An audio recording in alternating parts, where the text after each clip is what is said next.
savings account, checking account, and now cryptocurrency account. Marketplace Morning Report is supported by UKG. Ultimate Kronos Group offers HR solutions to connect modern workforces. UKG.com. Our purpose is people.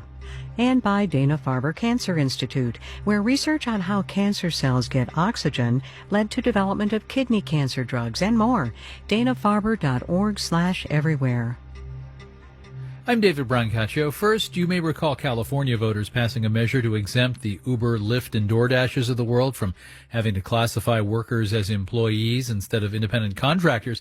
Now a union and some drivers are challenging the exemptions, Marketplace's Nova Safo reports.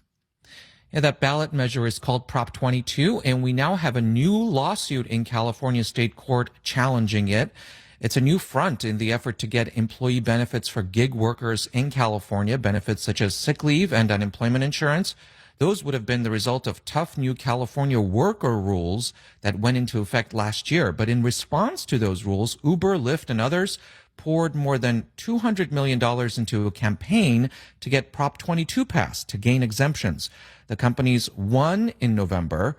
Now this lawsuit claims Prop 22 violates the state's constitution because it prevents the legislature from doing its job, from granting additional rights to workers.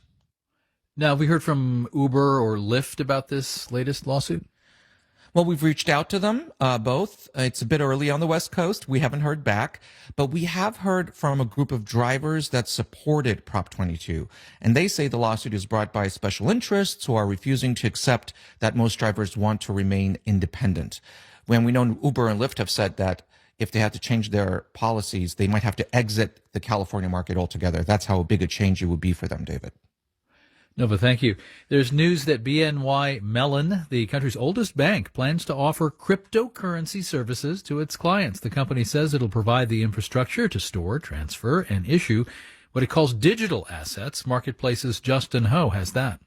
Storing cryptocurrency like Bitcoin hasn't always been easy. People have to worry about hackers and keep track of passwords for their digital wallets. And the passwords on a Post-it note that gets lost or on a hard drive that gets lost, and those coins disappear. Nate Tobick with Complete Bank Data says mainstream banks like BNY Mellon offer a layer of legitimacy, cybersecurity protections, capital requirements. NYU finance professor David Yermak says that's appealing to bigger institutional investors like hedge funds and university endowments that might be holding some cryptocurrency in their portfolios. And they need somebody to be the custodian, just like they would if they were investing in the stock market or the bond market. Yermak says that while more mainstream companies are looking into cryptocurrency, it doesn't mean we'll see widespread adoption. But it greatly expands people's opportunity to spend it if they happen to own it for one reason or another. BNY Mellon says its services will start later this year. I'm Justin Ho for Marketplace.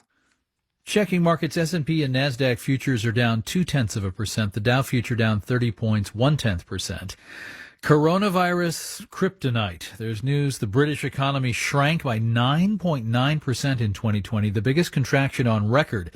What about World War II, you say? Well, I had the same question. Turns out Britain's statistical office didn't start calculating GDP like this until after the war. In the U.S., according to preliminary figures, the economy here contracted by 3.5% during that ridiculous year we've just been through. Marketplace Morning Report is supported by GEP, helping transform supply chains with strategy, services, and software, including GEP Smart and GEP Next, AI-based digital procurement and supply chain platforms. And by C3.ai. C3.ai software enables organizations to use artificial intelligence at enterprise scale, solving previously unsolvable business problems. Learn more at C3.ai. And by X-Chair, maker of the X2 home office chair with dynamic variable lumbar support, donating to Gladstone Research Institute to fight COVID-19 at xchair.com. President Biden has ordered the executive branch to dig into rules and regulations to root out discrimination. This week, the Department of Housing and Urban Development said it's extending protections against housing discrimination to include LGBTQ people. Marketplace's Kimberly Adams has that. The Department of Housing and Urban Development is responsible for enforcing the Fair Housing Act, which says you can't discriminate against people in certain protected classes. One of those classes is sex. The Biden administration says it will interpret and enforce that as including sexual orientation and gender identity. That's a step forward, says Christy Mallory, legal director at the Williams Institute at UCLA School of Law. Right now, LGBTQ people in the country face a patchwork of protections from housing discrimination, essentially based on where they live. The new interpretation of the law doesn't just cover renting apartments.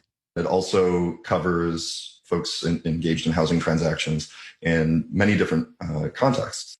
Spencer Watson runs the Center for LGBTQ Economic Advancement and Research. So it includes housing situations that are shelters. It also protects individuals against discrimination in mortgage transactions and real estate transactions. A change like this could be undone by a future administration, and advocates expect legal challenges. But in the meantime, they hope following this rule will become a normal part of being a landlord. If people are engaged in the housing market, they have obligations to follow, whether that's fire codes, whether that's providing a secure and safe place to live. Aaron Tax is with SAGE, a group that advocates for LGBT older adults. And now we can add something else to that list, which is making sure that they don't discriminate against people based on their sexual orientation and gender identity. HUD said it will also tie federal housing funds for local programs to enforcement of its expanded rules and will investigate discrimination complaints from as far back as January 20th of last year. In Washington, I'm Kimberly Adams for Marketplace. 3 published reports suggest the Biden administration today will end the Trump-era stipulation that poor people have to work to get Medicaid health care benefits. The Washington Post reports it had seen a draft of the Biden plan. Courts had already put on hold work requirements in 3 states that adopted them: Arkansas, Kentucky, and New Hampshire.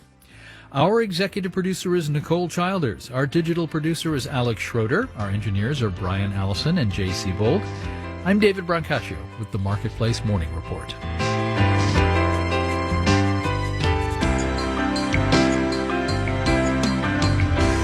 From APM, American Public Media.